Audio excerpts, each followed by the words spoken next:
Welcome, everybody, to another episode of Your Spiritual Journey. This is Dr. Bob, and this is the space and the place where we not only talk about things important to your soul, but we're providing you with tools to deal with the emotional and physical and just global chaos that we're experiencing now and will be experiencing into the next couple years. So each of these episodes, we try to bring somebody in who can provide you with tools to maintain your peace during times of chaos or gain your peace if you don't already have it. Today's guest, Rhonda Farrah, is a psychotherapist and lifestyle empowerment coach, creating breakthroughs by helping others fix their reflection first and live their best life ever. Rhonda's story is truly incredible, from hitting rock bottom and serving 7 years in a women's federal prison, overcoming breast cancer, living through 3 divorces. Her mantra, "Fix your reflection first," has become a beacon of hope for people who find themselves trapped in the throes of personal turmoil, be it in relationships, careers, or daily life. She's a seasoned author, empowerment alchemist, coach, speaker, entrepreneur, spiritual teacher, and educator. She's cultivated an extensive toolkit, and that's something that we're very interested in, that toolkit. That's designed to assist individuals in addressing the challenges that hold them back and embracing the joys that propel them forward. She's written several ebooks, and she's participated as a contributing author to America's Heroes, Leaders, Legends, The Power of the Human Spirit, and America's Leading Ladies Who Positively Impact Our World. That same publication features Oprah Winfrey and Melinda Gates, as well as others. So without further talk from me, Rhonda, you've seen the format that we have, so I'm going to ask you to narrate your personal spiritual growth from childhood until the present, and then I may ask you some questions. The mic's Wonderful. all yours. Thank you for having me as your guest, Dr. Bob. I will enjoy this thoroughly, and I love the name of the podcast as well. So, some people know that I grew up on the East Coast in Connecticut in a pretty traditional family. I had a stay-at-home mom and a dad who preferred mom stay at home.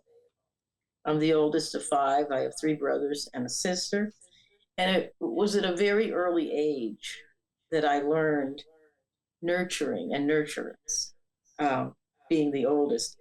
And we were in an extended family at that point.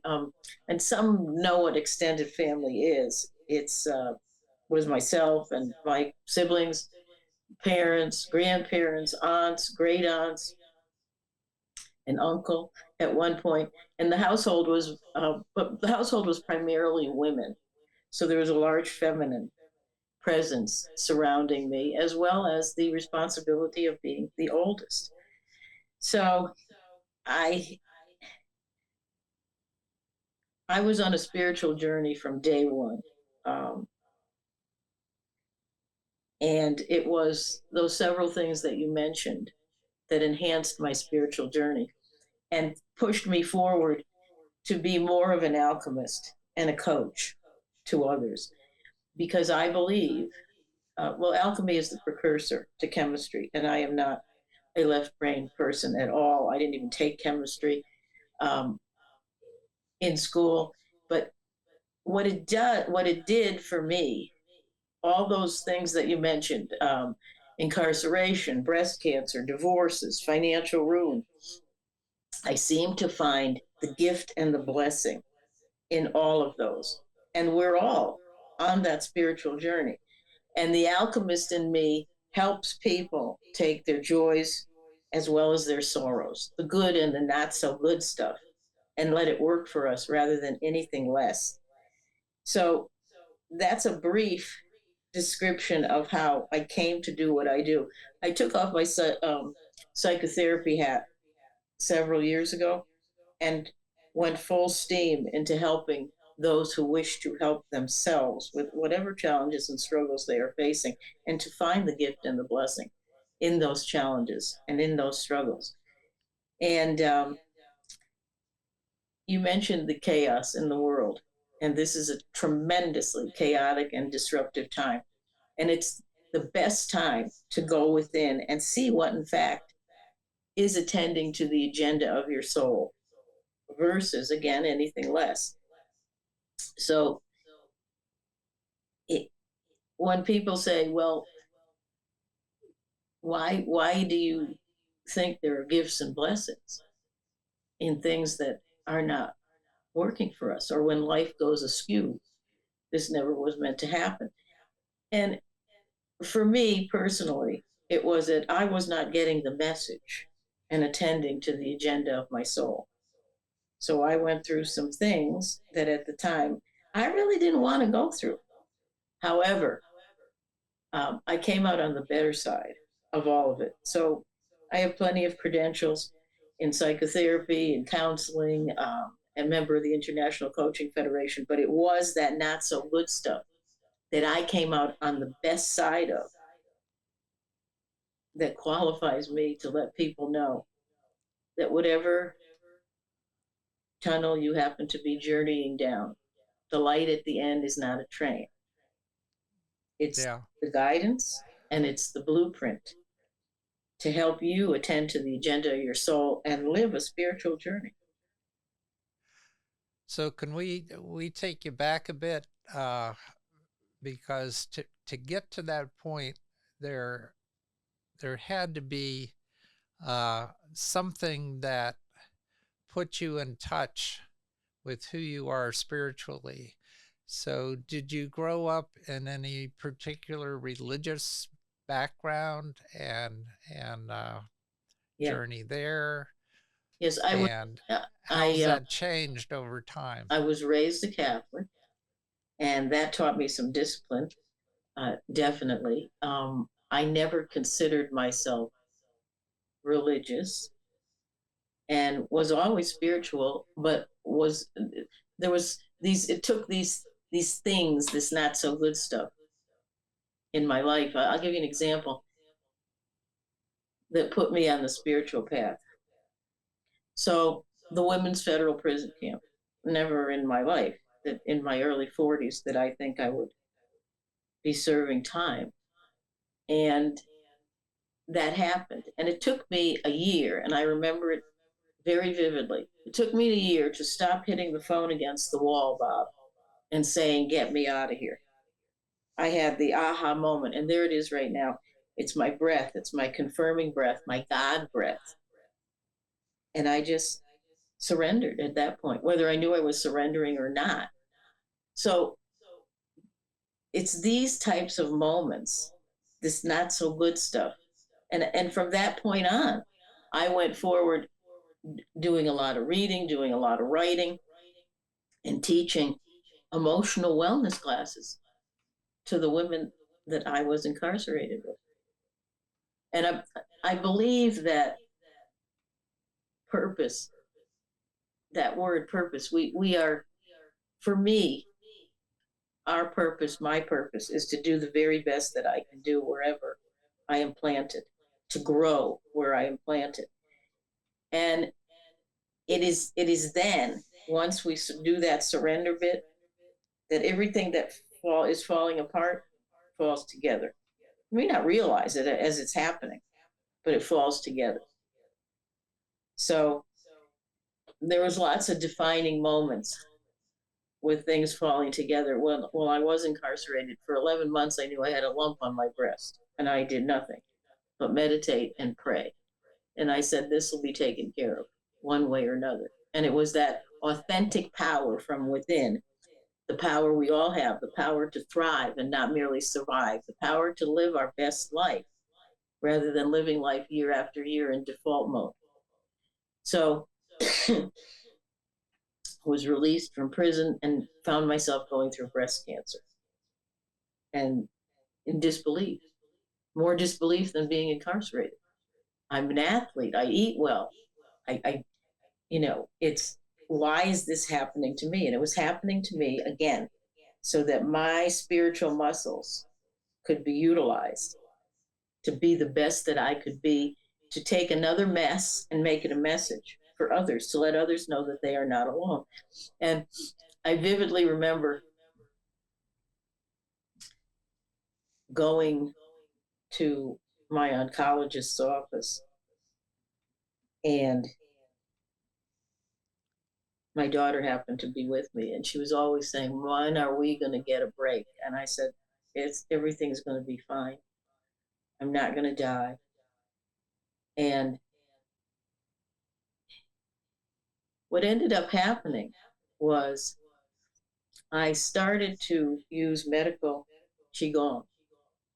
I'm a person, I've never taken any street drugs, or that wasn't my bag. I avoid going to the doctor. So here I am, placed in this situation.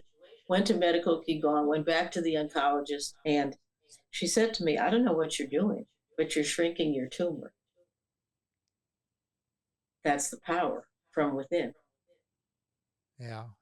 However, my daughter and other members of my family were not crazy about me doing that power from within. So I started Western treatments and went through chemotherapy, and went and had a little bit of surgery. And I remember another God moment.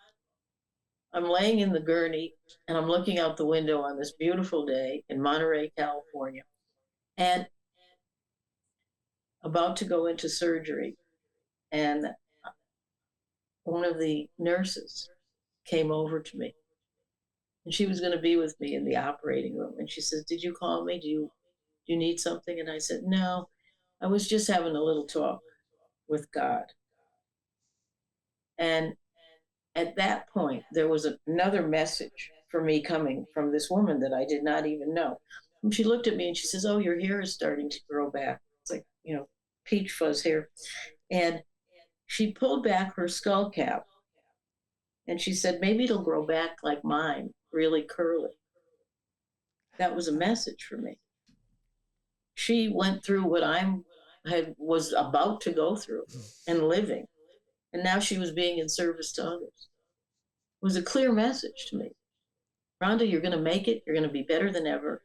And you're going to help others, which I did. Women with breast cancer. To know that their authentic power from within will give them a life unlike no other if they surrender to that power and they attend to the agenda of their soul. So those are definitely defining moments for me. Divorce,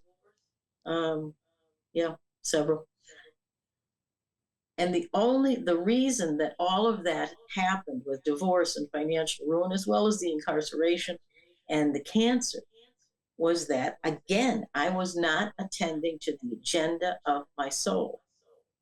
Hence my brand change to fix your reflection first. Because it is the power within us to look in our mirror and decide, do we like whom we see? And if not, why?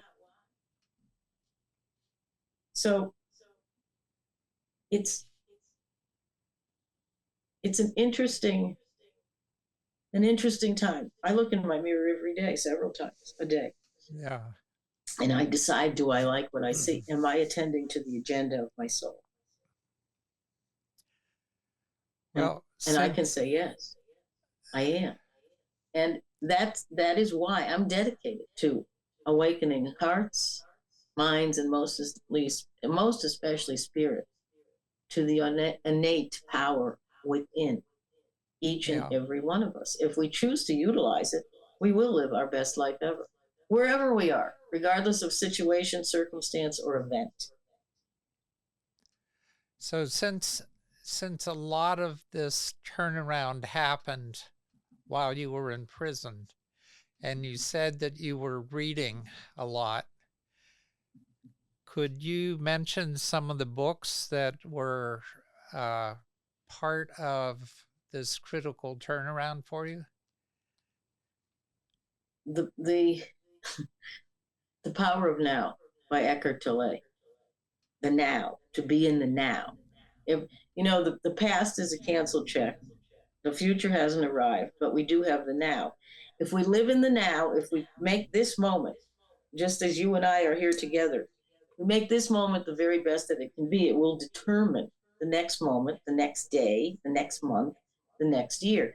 So yeah, some people find that difficult. Now, be in the now. Be. What are you doing? You're always doing something. How about if you be? Just be, regardless of situation, circumstance, or event, and you will be guided, you will be directed with the next step, what you're supposed to do at that point. So that was a game changer. And I would also, Marianne Williamson, her books, Dr. Wayne Dyer, When Everything Changes, Change Everything. Those were the things that were happening to me. So many changes in my life. And I came out with the onion skin peeled away. And that's what I advocate for others. Don't be afraid. Look in your mirror. You're not alone. Live your best life ever, regardless of the not so good stuff that may be happening in your life. Because the bottom line is, we are magnificent beings. If we choose to accept that, that's a truth with a capital T. Our self with a capital S is there for us at all times. Some people call it universe, divine, spirit, source. I call it God, being raised Judeo-Christian. And it is that power. The God of my understanding is right here. And it's all of us. When we feel emotions, what we feel, there's only two emotions, Bob: fear and love. So if you're operating in fear, you will think thoughts that are fearful, and you will create that type of external world. If you operate in love, you will think different thoughts than operating in fear, and you will create that type of world, the life that you desire, the life that you want, perhaps the life that you dream about. So even when things go wrong, they fall apart so they can fall together. I had a major renovation in my life, and a lot of things and a lot of people went by the wayside so that I could find the person within me and be my highest and best self. So, and with respect to reading and writing, and that's an exercise I give to people. I recommend that they read a book. I recommend that they journal about what it is that they're feeling, about what it is that they're thinking. If I work with a client one-on-one, sometimes it's difficult. I want the feeling.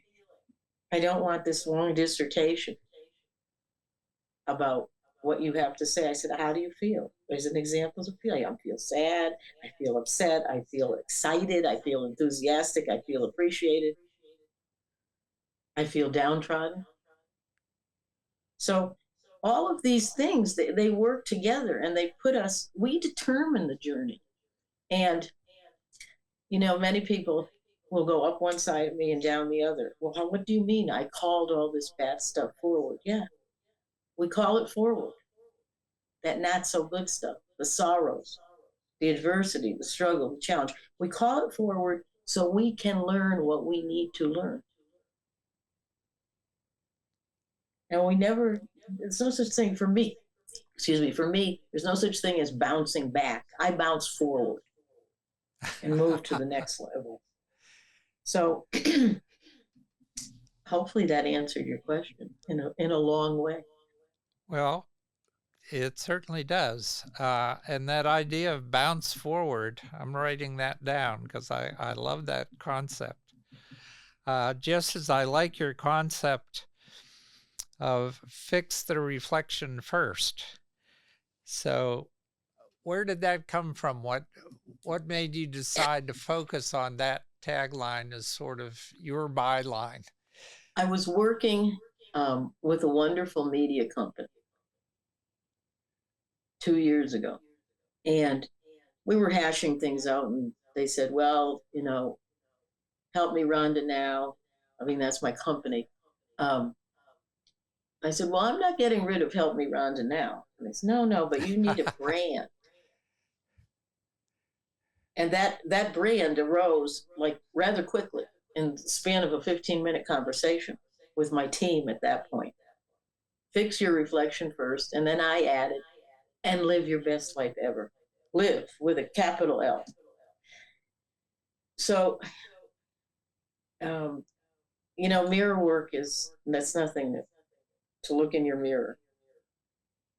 It's nothing new at all. But as I took hold of that brand and embraced fix your reflection first, I went back and I'm still getting what I call the spiritual downloads. I was looking in the mirror even before I was looking in the mirror. Every time I get the chance to catch my reflection in a pane of glass, I'd smile. When the government said to me, my esteemed attorney at that point was F. Lee Bailey, and he said, we're going to cut you a deal with the government. I said, what do you mean by that? And he said, we're going to cut you a deal and you're going to get less time. And when he went into the details of it, I said, no, I'm not doing that. I am not going to throw people under the bus to save myself. And I looked him in the eye and I said, because I have to look at myself in the mirror every morning. And it wasn't until, I don't know, maybe a year ago, I said, wow, I was doing all that even before this brand came about. And it is so true. I needed to fix my reflection first, and I continue to fix my reflection first. I turned 66 last month, and now I say, I'm 66, and I continue to fix my reflection first. And the thing that happens is when we go within and we look at, okay, what is that not so good stuff? And how can I fix that? You're not fixing your life, you're fixing how you reflect to yourself. So, and this comes in real handy when a person is going through one failed relationship, failed, quote unquote, after another. It's because we are not treating ourselves the way we'd like someone else to treat us, especially women. Are we practicing self-love and self-care, self-esteem, self-awareness? Are we doing that? Self-respect? If we're not, how in the world could we expect to attract all of that, not just in romantic relationships, in every relationship as well as every area of our life? That's what we will attract. Yeah. And I'm the first one to admit, haven't been doing that. I've been a people pleaser, in some cases used as a doormat. No, that's over. I'm not being my magnificent self, and God's continuing to try and catch my attention. So I bought and I surrendered to that. Let me just say that it's not just women. As someone who's also been through 3 divorces, I identify with failed relationships very well. I do have to say that I finally have a great relationships that's lasted over 36 years. And I finally came out on the on the other side of that. Right. But I had to go through those failures to figure out what it meant to succeed. Exactly. Your attention was gotten that way. That, failure is failure. We can choose to have it overtake us or not. For my definition of failing, falling, is so that we can get up and be stronger than ever. And and we know in our heart of hearts when things are not going right, I feel convicted when things are not going right. So do we say, okay, things are not going right, I better start working on myself? No, we say, oh, think that person needs to change. Whether it's your boss, whether it's your spouse, your kids, they need to change. It's not going to happen. The only people that we have control over is ourself with the capital S. Change what you don't like in yourself. Watch everyone else change around you. That's just the way it happens. That's for sure. There's no doubt about that one. So there are quite a few ebooks that you've put out. Could you talk about those a little bit? I was a contributing author in America's Leading Ladies Who Positively Impact Our World, and I'm humbled to be in that book and esteemed to be in there with Oprah Winfrey and Melinda Gates. And what that talks about is a journey through the eyes of individual women. And I encourage anyone to go to my website and look at that. Heroes, Leaders, and Legends, same thing. Talks about the journey through the eyes of several people in the book. The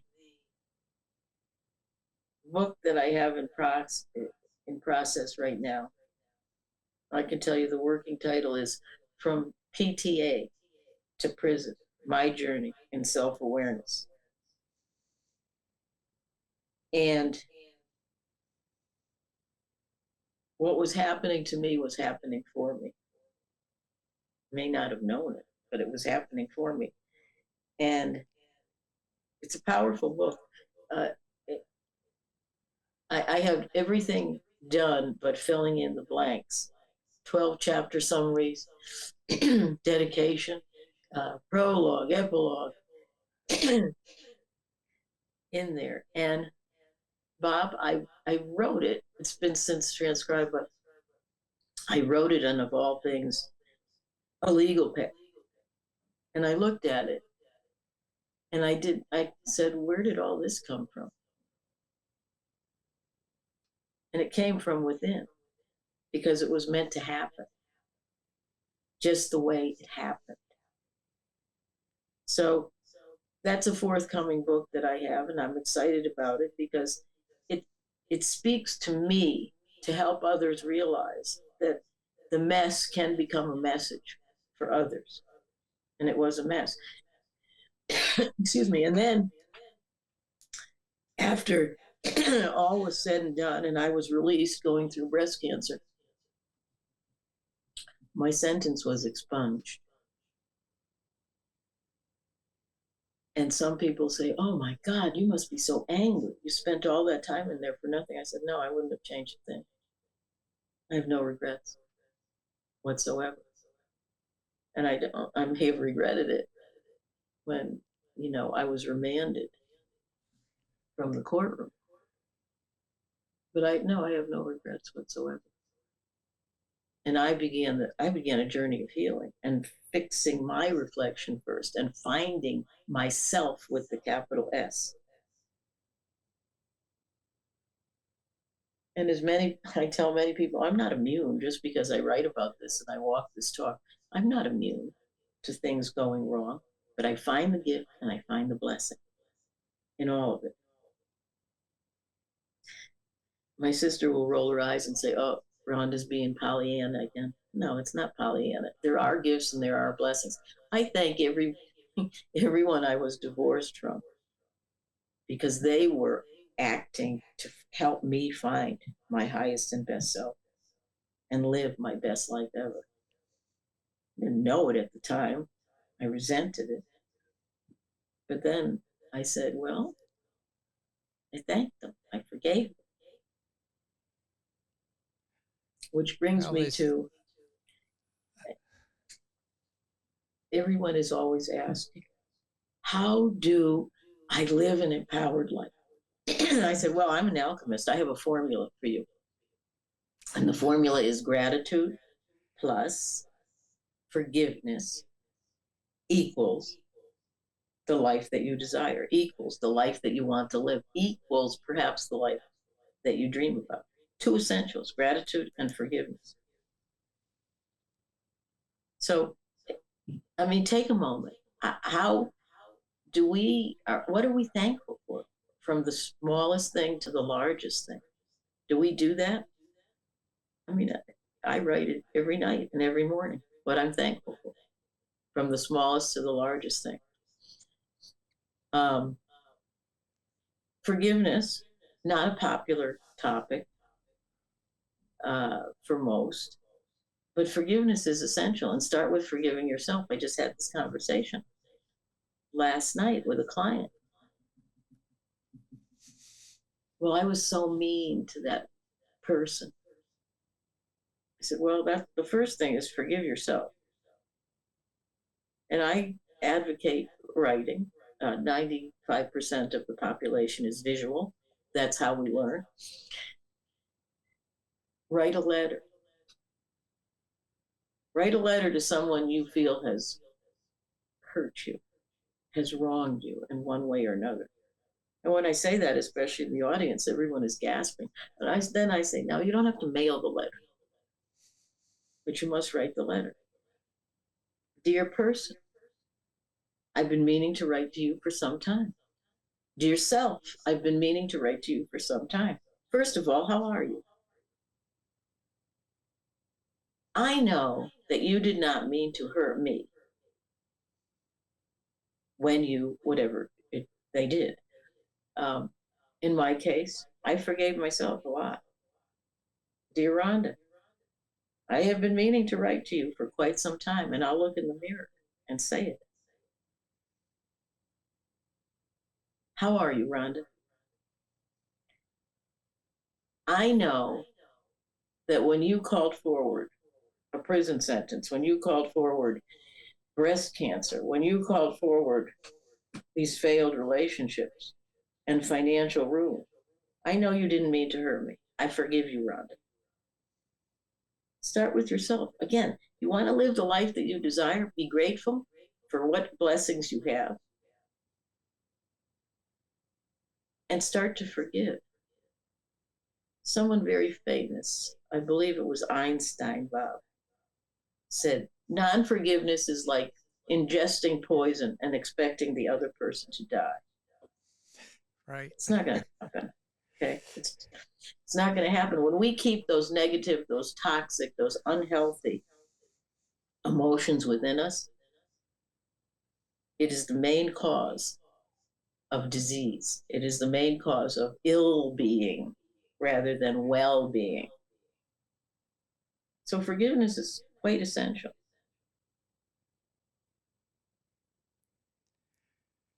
So this message of forgiveness is something that we all need to learn.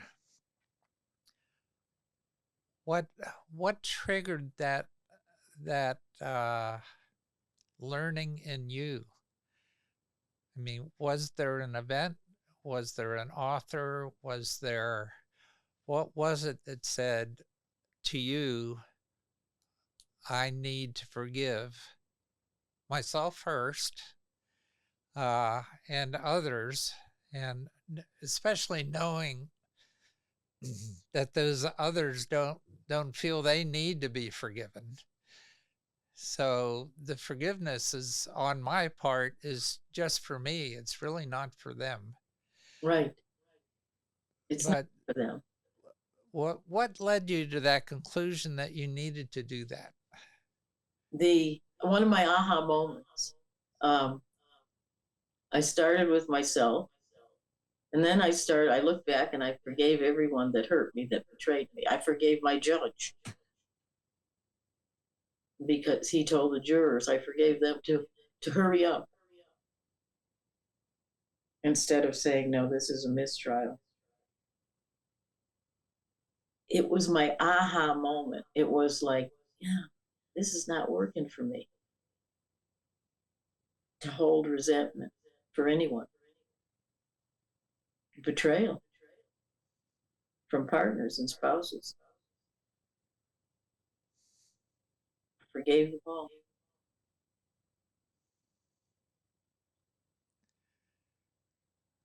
So it I was just recently had something one that, of those people call me, and the first thing they said was, well, don't hang up on me. I go, why would I do that? I'm calling to apologize. I said, okay, apologize for yourself, to yourself, because I forgave you a long time ago. I'm not going to carry that around. That's just baggage. We don't need excess baggage. And we all have it. So are you carrying around like, oh, maybe 2 Trader Joe's bags, or you have an entourage of wheeling suitcases that you're carrying all your crap with you? And when you find a relationship, they're going to come with some baggage. You're going to come with some baggage. And the great part about finding a really good relationship, one who mirrors you, is that you can unpack your baggage together and then you can consolidate. Okay, well, what do I want to keep? And what do you want to keep? And you make baggage together versus anything less. So to bring us back to forgiveness, it's essential. yeah. To understand that you are a magnificent being. We all make poor choices, and we go on. We learn whatever lessons we need to learn so we don't repeat those patterns. So it sounds like you figured out this whole relationship thing. Is that true? Has that been worked through for you? I look in the mirror and I see the love of my life. Honestly, I see the love of my life. It's not that I'm not open to a relationship, but if I cannot look in the mirror and see the love of my life, that there will be no one standing with me to look in the mirror together. So, and again, it's not just relationships and romantic relationships, it's every area of one's life will work better. Will work in desirable versus not so desirable ways. If you look in that mirror and find something you like about yourself, I mean, surely there must be something. We're really good at saying, oh, I used to do it. I don't like this about myself. I don't like that. If only I could lose weight. Um, if only I didn't have wrinkles. No, look in the mirror and find something good. I challenge you. I invite you. Look in the mirror and say 3 nice things to yourself.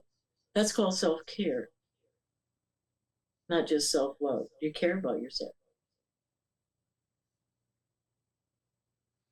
So figuring it out is I think you know this, Bob. There's no destination. If you reach the destination, more times than not, you want something even more, which is the way it should be. It's a process. We're on a journey, and the process is more important than the destination. With all my not so good stuff, as I reflect back, there wasn't a day that I didn't laugh or I didn't cry.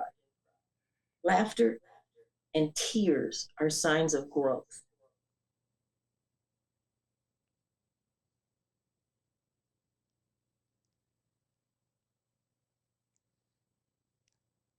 Okay, there's so much richness in the material that I found online at helpmerhondanow.com. So I'm recommending that website to my audience, as well as I'm going to have a link from my website to your website so that people can find you. But that whole thing of Help Me Rhonda just brings back that old tune Right. to mind immediately. So I love it. Thank you. At this point, I always like to leave the guest a couple minutes to leave the audience with a few words of wisdom. And I know that you have quite a few, and I expect to find them in your new book, but given a few moments just to give the audience one of those tools that will help them create peace in their life, what would you say?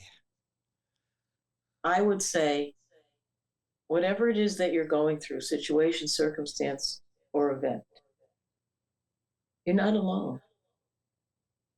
Whether you reach out to me or someone else, reach out, because you are not alone. And you can be helped.